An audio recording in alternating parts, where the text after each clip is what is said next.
표창원의 뉴스 하이킥 3부. 어렵고 딱딱한 경제를 쉽고 말랑말랑하게 풀어드리는 시간이죠. 경제 프로파일링. 오늘도 세 분과 함께합니다. 최이배 전 의원, 김윤경 기자, 김유리 리포터. 안녕하세요. 안녕하세요. 네, 김윤경 기자님은 백신 2차 접종 마치시고 네. 감기 독감 기운 있으신데도 나와주셨어요. 아, 괜찮습니다. 괜찮습니까? 예, 백신을 맞았다는 뿌듯함으로 와, 버티고 있습니다. 고맙습니다. 예. 아니, 자리도 옮기셨죠? 네, 지금 코인데스크 코리아 선임 기자로 옮겼는데요. 네. 제가 그동안 경제 분야를 한 20여 년간, 25년 동안 해왔기 때문에 웬만한 분야를 했는데 블록체인은 잘 몰라서요. 많이 배우려고 왔습니다. 아, 그러면 이 매체 자체가 블록체인 전문 매체인가요? 네, 그렇습니다. 아, 그렇군요. 예. 이제 블록체인 전문가로 또 거듭나시는 건가요? 원래 계속 그 소식 전해주셨었고 뭐 진단해 주셨었고 네. 네, 좀 더 많이 깊게 알도록 노력을 아, 해보겠습니다. 네. 기대해 보겠습니다. 네. 김유리 리포터는 독감 백신 맞으셨다고요? 네. 저 2차 그 코로나 백신 맞은 지 얼마 안 된 것 같은데 와, 이제 네. 독감 백신 맞았어요. 아이들 때문에라도 또 맞아야 될 것 같아서 아이들이 이제 그렇죠. 무료 접종 대상자인데 저는 네. 이제 돈 내고 애들 맞을 때 소아과에서 같이 맞았거든요. 네. 그래서 혹시 안 맞으신 분들은 또 서둘러서 맞으시면 좋겠어요. 갑자기 맞습니다. 추워지니까 좀 걱정되더라고요. 그러니까요. 서로를 위해서. 네. 최 의원님 무슨 새로운 소식 없으신가요? 그냥 저는 똑같습니다. 알겠습니다. 뭐 자꾸 여기저기서 어떤 캠프에서 부른다 이런 얘기를 제가 자꾸 들어서 네, 아직은요? 조용히 있습니다. 조용히 알겠습니다. 네. 네, 그러면 이번 주에 반드시 알아야 할 경제 소식 본격적으로 프로파일링 해보도록 하겠습니다. 첫 번째 경제 이슈 김유리 리포터. 네. 독감 백신 맞은 힘으로 전해주시죠. 네. 정부가 내일 유류세 인하 방안을 발표할 예정입니다. 국제유가 상승으로 국내 기름값이 연일 치솟자 대책을 내놓은 건데요. 내일 인하가 확정되겠지만 15%를 내리는 방안이 유력하게 검토되고 있다고 합니다. 기름값 정말 많이 올랐다는 거 이거 차에 기름 넣을 때마다 체감을 하는데 맞아요. 주유소 가기가 무섭다 이런 분들 많으시더라고요. 네. 맞아요. 국제유가가 워낙 많이 올랐거든요. 아. 배럴당 $80, 그러니까 지금 WTI 서부 텍사스산 원유를 기준으로 할 때 네. 7년 만에 넘었어요. $80를 넘은 와. 것이. 근데 지금 계속 올라서 지난 주말 가격도 $83 정도 되더라고요. 예. 왜 이렇게 오르느냐 이제 이게 다들 궁금하실 텐데 네. 백신 보급에 따라서 수요가 회복이 되고 있고요. 아. 네, 다들 움직이고 있습니다. 네. 가동도 늘어나고. 근데 이제 오펙 석유 수출국 기구에서는 공급을 더 늘리지는 않겠다. 아하. 지금 계획된 대로만 늘리겠다라고 얘기를 했기 때문에 예. 공급이 그만큼 좀 타이트하다라고 볼 수가 있고요. 네. 또 미국의 멕시코만에서 공급되는 원유들도 많은데 여기 허리케인 네. 불어가지고 그 영향도 좀 있기 때문에 아하. 급등을 하고 있고 여기에다가 천연가스 가격이 오르는 것도 유가 상승을 좀 부채질을 하고 있어요. 왜냐하면은 유럽 같은 데서는 이제 천연가스를 통해서 전력 생산을 많이 했었는데 네. 이게 모자라게 되니까 혹은 이제 너무 비싸게 되니까 네. 석유로 전기를 만드는 경우가 더 많아지는 거죠. 아하. 그래서 이제 유가가 더 오르고 있다 이렇게 좀 분석을 하고 있고요. 네. 뭐 국내 휘발유 가격 많이 올라가지고 오늘 기준으로 봤더니 전국 평균 휘발유 가격이 1,757원? 이더라고요. 와, 1,700원. 서울은 벌써 1,800원 넘었죠. 예. 저는 경유차를 몰고 있는데 아, 예. 예. 얼마 전에 기름 넣고 며칠 전에 넣었는데 1,500원대더라고요. 경유가요? 예, 그래서 그나마 좀 싼 데를 찾아가서 넣는데도 1,500원이 훨씬 넘어가지고 깜짝 놀랐거든요. 와. 서울 주유소별로는 뭐 2,500원까지도 나오는 데도 있더라고요. 그래요? 예, 와. 이거는 매객이 나름이니까요. 아. 예. 그래서 어쨌든 유류세 인하라는 얘기가 나올 수 있을 만큼 유가가 네. 하여튼 많이 올랐고 기름값이 많이 올랐습니다. 그래서 유류세 인하 얘기가 많이 나오긴 나왔는데 15% 이 구체적 숫자까지 나온 걸 보니까 거의 유류세 인하는 기정사실인 것 같네요. 지금 이제 기재부가 예. 이렇게 이제 유류세를 낮춘 게 2018년 11월에서 19년 9월까지 한 10개월간 낮춘 적이 있었거든요. 네. 그때 배럴당 가격이 $84였어요. 그러니까 지금하고 굉장히 비슷한 수준이 됐을 때 예. 가계 부담을 좀 줄여주겠다라는 취지로 그때 유류세를 6개월간은 15%를 내렸고 네. 좀 지나서는 4개월간 7%를 낮춘 적이 있었거든요. 그래서 이번도 15%를 낮추지 않겠냐라고 얘기가 되고 있는 거고요. 네. 이제 유류세가 보통 우리가 그 휘발유 가격의 절반 정도가 세금입니다. 그래서 이제 거기 내용에 보면은 교통에너지 환경세가 있고 주행세 있고 교육세 있고 거기다가 이제 10% 정도의 또 부가가치세를 붙어요. 그렇게 네. 하면 전체적으로 한 820원 정도의 그 금액이 세금인 거예요. 그러니까 네. 지금 유류세 아까 전에 1,750원 정도 말씀하셨는데, 그러니까 절반 가격이 예. 지금 이제 세금으로 유류세인데 이거를 이제 15% 낮추면은 지금 대략적으로 휘발유는 리터당 123원 정도 낮아지고 경유는 87원, LPG는 31원 정도 낮아질 것이라고 생각이 됩니다. 네. 그러니까 이렇게 유류세가 낮아지면 당연히 국가 세수가 줄어들 거 아니에요. 그러게요. 세금을 적게 적으니까. 네. 그래서 지금 추정되는 세수는 한 1.8조에서 1.9조 정도가 약 한 2조 정도 이제 세수가 줄어들 거다라고 생각하는데 네. 정부 입장에서는 그동안 이제 초과 세수가 좀 상당히 있었기 때문에 이 정도 세수를 좀 절감하면서 아무튼 국민들 부담을 줄여주는 것으로 가겠다라는 입장인 것 같습니다. 네. 근데 이게 좀 전에 몇 년 전에도 인하한 적이 있었다 유류세 그렇죠. 얘기하셨는데 이게 보면은 이럴 때 보면은 올라갈 때는 빛의 속도로 올라가는데요. 맞아요. 이 내려갈 때는 거의 나무늘보 걸음 수준으로 천천히 내려가는 그런 느낌이 있어요. 맞아요. 그러니까 유류세 내린다고 해서 당장 기름값 우리 뭐 주유할 때 네. 훅 떨어지는 느낌은 못 받는 건 거죠. 또 그거 보면 이제 금리도 뭐 인하할 때 보면은 천천히 인하하는데 오를 때는 빨리 오르고 그런 게 있는데요. 네. 이게 이제 그 주유소마다 재고 물량이 기존에 이제 있으니까 그걸 다 소진한 다음에 다음 정유사에서 받아온 것부터 이제 유류세 인하가 된 것이 적용받으니까 네. 한 2주 정도 걸린다고 하고요. 뭐 소비자님께 팁을 드린다면 직영 주유소 있잖아요. 네네. 정유사가 직접 하는데 네. 거기는 더 바로 빠르죠. 적용합니다. 예. 아, 그런가요? 네. 그래서 이제 그런데 좀 찾아가시면 아마 유류세 낮추자마자 좀 인하 효과를 소비자들도 누릴 수 있을 것 같습니다. 네. 엊그제 넣은 기름 2주 동안 어떻게 버텨봐야겠네요. 많이 돌아다니지 말고. 그것도 예. 방법입니다. 네. 네. 근데 앞서 김인경 기자께서 왜 이렇게 국제 유가가 올라갔느냐 했더니 수요는 늘어나는데 네. 공급은 그대로다. 오페크가 이제 증산 안 하기로 했다. 그리고 증산은 하는데 예. 더 많이 늘리지는 않는다. 더 많이 늘지는 않는다. 예. 그다음에 이제 뭐 대체제라고 할 수 있는 천연가스 가격이 올랐다. 네. 이런 것들 짚어주셨는데 그러면 계속 이렇게 국제유가는 오를 수밖에 없는 상황인가요? 당분간은 그럴 것 같아요. 그래서 이게 이제 물가 상승 부담이고 네. 그래서 이제 서민 경제의 부담을 낮춰주기 위해서 유류세를 인하하는 걸 검토를 하잖아요. 네. 근데 이게 또 보면은 기업 부담도 낮춰줘요. 기업들도 기름을 많이 수요가 있잖아요. 그렇죠, 그러니까 그렇죠. 기업들 부담이 낮아지면은 물가를 또 올리려는 기업들의 어떤 그 시도나 이런 것들도 잦아들 수가 있으니까 어쨌든 서민 경제 안정에는 좀 도움이 될 것 같고요. 네. 천연가스 가격 많이 올라가지고 여기도 이제 할당관세가 붙거든요. 어허. 원래 3%가 붙는데 네. 동절기에 이제 난방 수요가 있을 때에는 2%를 할당관세를 붙이고 있어요. 네. 근데 요거를 산자부에서 0%로 해달라라고 이제 기재부에 요청을 해둔 상황이라고 그래요. 근데 문제는 뭐 이렇게 낮추는 거는 도움은 되는데 세금을 깎아준다고 유류 소비가 많이 늘어나느냐 네. 그거는 또 아닐 수는 있거든요. 근데 지금 이제 방역 수칙이나 이런 것들도 잘 지키고 계시고 접종률도 높아지고 이랬기 때문에 네. 어느 정도 이게 내수진작 효과로 이어지는 것도 이번에는 좀 가능하지 않나. 그동안에는 방역 체계가 워낙 굳건했잖아요. 예, 네. 근데 이제 이게 좀 풀리면서 네. 내수진작 효과도 거두지 않을까. 물가 안정과 함께. 네. 뭐 그런 기대도 좀 해봅니다. 이제 뭐 정부에서도 코로나와 함께 살아가기 대책 발표하고 그런다고 하니까요. 네. 경기가 살아나길 기대해 봐야 되겠습니다. 잠시 광고 듣고 바로 돌아오겠습니다.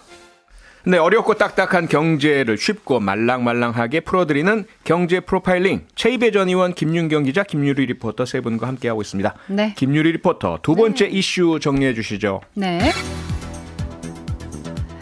국제유가 등 원자재 가격이 상승하면서 경기 침체 속 물가 상승을 뜻하는 스태그플레이션 우려가 커지고 있습니다. 물가 급등세가 1970년대와 비슷하기 때문인데요. 그러나 일각에서는 경기 침체가 아닌 경기 둔화 속 물가 상승을 뜻하는 슬로플레이션 가능성이 더 크다는 분석도 제기되고 있습니다. 스태그플레이션, 슬로플레이션. 이 너무 영어이기도 하지만 어려워요, 경제 용어. 스태그 이렇게 막 뭔가 이렇게 끌어내리고 침체하는 그런 느낌이 있잖아요. 네. 저만 그런 그냥 그 발음이 그런 뜻일 것 같은 느낌이 들긴 하네요. 그런 느낌을 주잖아요. 네. 스태그플레이션은 진짜 경기가 막 침체가 되는데 물가는 막 폭등하는. 그러니까 물론 물가가 폭등해서 경기가 침체하는 현상이 오는 것도 있어요. 네. 그러니까 그 원인과 결과는 서로 이제 순환하는 관계라고 볼 수가 있고요. 저는 근데 스태그플레이션까지 올 것 같지는 않은 거예요. 지금 경기가 둔화가 되고 있지는 않거든요. 그러니까 경기가 침체 상태라고 보기에는 성장률 전망치 같은 게 너무 좋아요. 네. 올해 미국도 한 5.9% 성장할 걸로 예상이 되고 우리나라도 4%대잖아요. 네. 그러니까 이런 속에서 물가가 좀 오르는 거, 그러니까 경기가 약간 성장률이 둔화되면서 오르는 거를 뭐라고 표현하면 좋을까라고 생각했는데 네. 단어가 있었더라고요. 슬로우플레이션이라고. 아하. 투자은행들이 2010년에서 11년 사이에 원자재 가격이 폭등을 했을 때 네. 그때 약간 살짝 둔화가 오면서 물가가 올랐던 그 시대를 스태그플레이션이 아니라 슬로우플레이션이라고. 네. 천천히 뜻하는 그 슬로우 그거 그렇죠. 말하는 거죠. 예, 천천. 그렇게 상황을 진단을 했었더라고요. 그러니까 그러면서 일시적으로 경제가 약간의 정체를 보일 때 물가가 오르는 현상 이렇게 이해하면 되나요? 네. 그리고 이제 역시 이것도 물가가 오르면서 소비가 약간 둔화가 돼서 경기가 약간 둔화가 될 수도 있는. 아하. 그러니까 서로 이제 왔다 갔다 하는 원인과 결과라고 보시면 되는데요. 네네. 그래서 지금 코로나19 불확실성이 워낙 크기 때문에 스태그플레이션이 올 가능성도 물론 배제할 수는 없습니다만은 네. 경제 상태가 좀 견조하다. 뭐 이런 것들과 뭐 다른 변수들을 좀 감안을 하면은 슬로우플레이션이 지금 경기에 대한 전망을 보는 게 더 적합한 단어가 아니냐 이렇게들 좀 얘기를 하고 있습니다. 네. 근데 스태그플레이션이 우리나라에 나타났던 게 1970년대라고 하는데 네. 제가 스태그플레이션은 잘 몰라도 1970년대에 끔찍했던 시기에 성장을 했기 때문에 네네. 네, 저희 무슨 부친께서 일이 있으셨던 거예요? 저희 부친께서 택시 하신다고 모든 재산 긁어 모으셨다가 오일 쇼크. 오일 쇼크 유류 파동 나서 완전 다 망했고요. 네. 바로 남은 거 어떻게든 모아서 농장을 하셨는데 사료 파동이어서 또 두 번째 너무 망하고 안타까운 일이네요. 그러니까 이게 이제 스태그플레이션이 이제 그 공급 분야에서 그 문제가 생기는 거예요. 그러니까 우리가 수요가 갑자기 높아져 가지고 가격이 올라가는 그냥 흔히 이제 우리가 인플레이션이라고 네. 할 수 있는 것이 있다면 스태그플레이션은 공급 쪽에서 뭔가 제대로 공급이 안 돼 가지고 그러면서 공급량이 부족해서 가격이 올라가고 근데 그게 결국은 공급이 안 되니까 생산이 안 돼서 그러네요. 최종적으로는 그 경기 침체를 가져오는 게 이제 스태그플레이션이고요. 아하. 근데 이제 지금은 다행히 이제 지금 상황도 공급이 여러 가지 병목 현상으로 막히고 있다라고 지금 다들 보고 있는 상황이고 네. 물가도 오르고 뭐 이런 상황인데 아무튼 근데 이제 경기가 침체되지는 않을 것 같아요. 왜냐하면 코로나로 작년에 되게 우리가 낮아졌다가 네. 이제 회복 국면으로 지금 가고 있기 때문에 말씀하신 대로 이제 우리가 전망치 GDP 이제 성장률도 앞으로 나아질 거라고 생각하고 있기 때문에 네. 그나마 이렇게 너무 우려할 일은 아니다라고 하지만은 이 공급 부족 현상들, 병목 현상을 풀어주기 위한 좀 다각도의 이제 처방들이 필요한 거죠. 뭐 반도체, 뭐 석유, 가스, 뭐 그리고 요즘 또 식료품, 식량까지 뭐 옥수수, 콩 이런 것까지 다 가격이 오르고 있거든요. 국제적으로. 네. 그러니까 이제 이런 부분에 대한 좀 처방들이 좀 필요한 상황인 것 같습니다. 네. 근데 어쨌든 스태그플레이션이든 슬로우플레이션이든 네. 물가가 오른다는 거잖아요. 인플레이션이라는 그렇죠. 거잖아요. 근데 저 같은 이제 서민들은 이게 점점 너무 살기가 팍팍하고 네. 또 이런데 월급은 또 많이 안 올라요. 네. 그러니까 뭔가 부담이 계속 커지는 그런 느낌인데 물가가 왜 이렇게 오르는 건가 그러면. 물가는 네, 그게 일단 너무- 아까 말씀하신 공급 요인도 있고요. 그다음에 일단 통화량도 많이 늘었어요. 그러니까 시중 유동성이 많이 늘면서 네. 그게 이제 또 단기 자금 같은 게 원유, 곡물 같은 원자재 투자에도 들어가고 그쪽 공급 문제도 있지만은 네. 어떤 투기 수요나 이런 것 때문에 좀 가격이 많이 오른 요인도 있고요. 아. 이렇게 되면 수입 물가가 올라가니까 우리나라로 들어오는 물건값이 올라가잖아요. 네. 그러면 당연히 물가가 올라가고 네. 그런 게 있고요. 그다음에 이제 인플레가 오면은 당연히 오른 만큼 내 임금도 올라야 되지만 그렇게 오르지 않는 경우가 많고 예. 네. 물건 가격은 더 많이 오르고 이러면은 실제 소득은 감소하잖아요. 그렇죠. 맞아요. 소비가 또 위축될 수밖에 없고. 아하. 그래서 스태그플레이션이라는 게 괜히 오는 건 아닙니다. 네. 예, 그러니까 이런 현상을 이제 딛고 계속해서 오는 거고요. 근데 소비가 전체적으로 GDP에서 차지하는 비중이 높기 때문에 우리나라도 그렇고 미국도 그렇고 네. 이 소비가 위축이 되면은 예. 당연히 이제 경기 침체로 이어질 가능성이 높다라고 볼 수가 있고 인플레가 그래서 고통스러운 거죠. 네. 네. 그러니까 자연스럽게 수요가 늘고 공급이 줄어서 가격이 오른다. 그런 거야 뭐 그렇다 치지만 김윤경 기자님 말씀 들어보면 거기에 플러스 되는 것이 돈이 너무 많다 시중에. 네. 그래서 이 유동성이 심하다 그러면 이 문제를 해결해서 가격을 안정화시키려면 금리 인상밖에 답이 없는 건가요?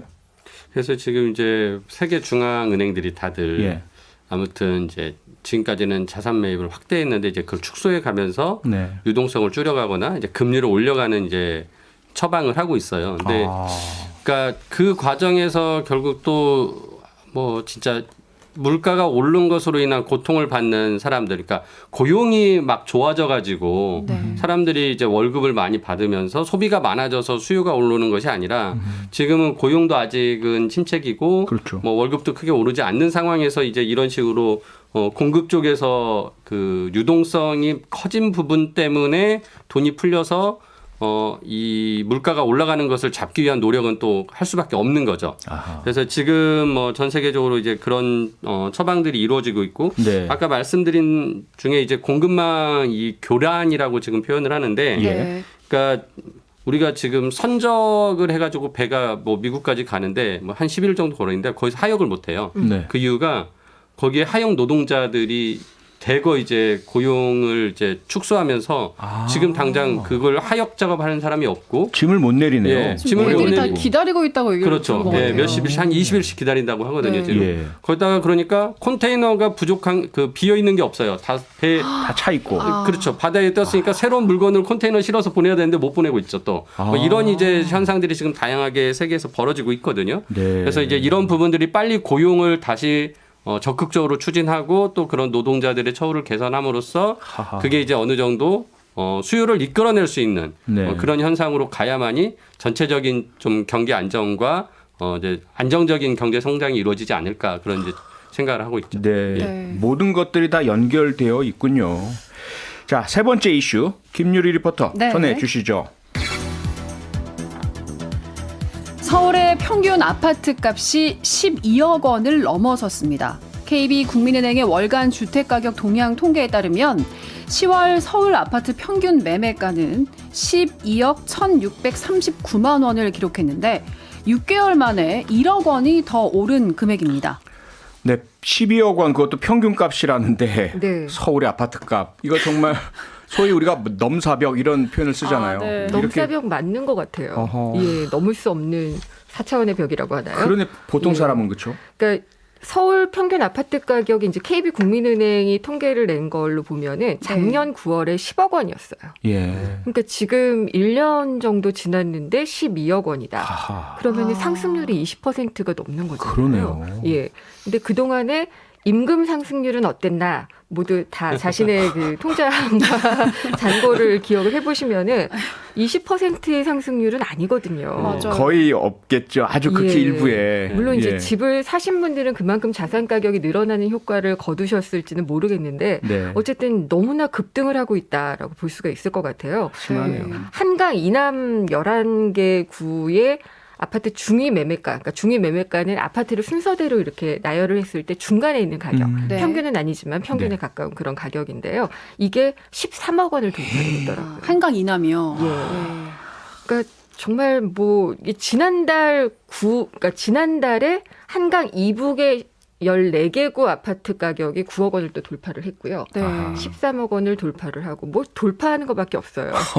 하이킥하고 상관이 있는지 이것도 뭐 모르겠지만. 대형이 아니라 네. 그게 중소형일 거 아닙니까? 예, 그리고 그렇죠? 중저가 아파트 같은 경우에도 다 상향 평준화가 되고 있는, 네. 그러니까 계속 가격이 오르고 있는 그런 현상이 나타나고 있어서 정말 서민들에게는 넘사벽이 되는 게 아닌가 이런 생각이 많이 들더라고요. 아하. 그러니까 뭐 금리가 계속 오른다 어쩐다 해서 집을 네. 이제 사지 말아야겠다 이렇게 좀 기다려야겠다 하시는 분들도 이런 뉴스를 들으면 아 그때 그때 어떻게든 샀을 빚내서 걸 뭐, 예. 샀어야 되는 건데 이런 생각을 자꾸 하게 그렇죠. 만드는 맞아요. 거예요. 1년에 2억 원이라니 참. 예. 그러니까요. 그런데 이제 또 서울 아파트 값이 이렇게 오르면 서울만 오르는 게 아니잖아요. 그렇죠. 그 주변에 있는 경기도, 서울과 가까운 지역들도 이렇게 연쇄적으로 같이 오르는데 네. 경기도도 지금 아파트 값이 장난이 아니더라고요. 네. 지금 경기도도 이제 평균 가격이 이제 6억 거의 가까이 되고 있어요. 그러니까 우리가 아하. 대출 규제하는 그 기준이 6억 원인데요. 네. 경기도도 이제 거의 그 5억 9천으로 뭐 거의 도달하고 있고요. 평균값이요. 예, 예. 네. 인천 아파트 평균 가격도 이제 지난달에 4억 원을 돌파했다. 네. 지금 4억 2천만 원 정도 얘기가 나오고 있습니다. 그래서 지금 수도권 전체적으로 보면은 평균 아파트 가격이 7억 7천만 원 정도 되고 있는데 뭐 전국은 5억 4천만 원이고요. 그러니까 이제 뭐 서울, 경기, 인천 순으로 지금 이제 가격이 정해져 있고 그게 네. 지금 다 오르는 수준은 진짜 뭐 10% 20%씩 올라가고 있는 상황인 거죠. 그래서 아하. 서울에서 결국 이제 너무 가격이 오르니까 그 풍선 효과로 네. 경기로 인천으로 주변으로 계속 퍼져가는 상황이고요. 어허. 뭐 이런 게 이제 심지어 이제 아파트에서 이제 뭐 빌라까지 네. 옮겨간다고 지금 나오죠. 근데 이게 집값이 올랐다는 뉴스를 이렇게 듣고 있으면 집 없는 분들은 아 정말 집 있어서 좋겠다. 집 있는 사람들 부럽다. 예, 이렇게 생각을 하는데 막상 또 집 있는 분들은 네. 마냥 좋아하시는 건 또 아니더라고요. 세금 부담도 있고 네. 이게 또 뭐 상급지로 가고 싶다. 뭐 맞아요. 평수를 좀 넓혀가고 싶다. 이사를 가고 싶은데 그렇죠. 그냥 다른 지역이 더 많이 올라서 발이 묶여버리는 그런 상황이 너무 많으니까 이게 뭐 별로 좋은 게 아닌 거예요. 예, 얘기를 듣 아, 그래도 좋지 않나요? 근데 다른 그런 분들은 그나마 상황을 낫겠죠. 반영한 설문조사가 있더라고요. 아, 그래요? 진성준 의원실에서 예. 한국도시연구소하고 한국리서치에 의뢰해가지고 조사를 한 게 있는데 네. 집을 갖고 있는 사람 10명 중 8명은 집값 상승이 반갑지 않다라고 대답했어요. 진짜요? 예. 야, 그래서 진짜 저도 높은데요. 좀 이게 그렇죠. 신기하다라고 했는데 신기하네요, 진짜. 이유를 보니까 네. 주거비 부담이 커지는 게 싫다. 이렇게 대답을 한 사람들이 많았고요. 네. 자산이 늘어나는 게 좋다라는 응답은 전체 14% 정도밖에 안 되더라고요. 그래요. 예. 그래서 이걸 좀 분석을 해보면은, 그러니까 1주택자인 경우에 특히나, 예. 그러니까 내 집값이 상승을 하지만은 어쨌든 세금 부담이나 뭐 이런 게 늘어나는 것이 반갑지가 않다. 네. 그리고 내가 사고 싶은 집의 가격이 너무 올라가는 것을 음흠. 싫어하는 사람들의 심리도 있는 거예요. 아니 근데 이동하고 싶은. 실제로 그분들의 집값이 네. 떨어지면 좋아하실까요? 아니겠죠. 아니죠. 예.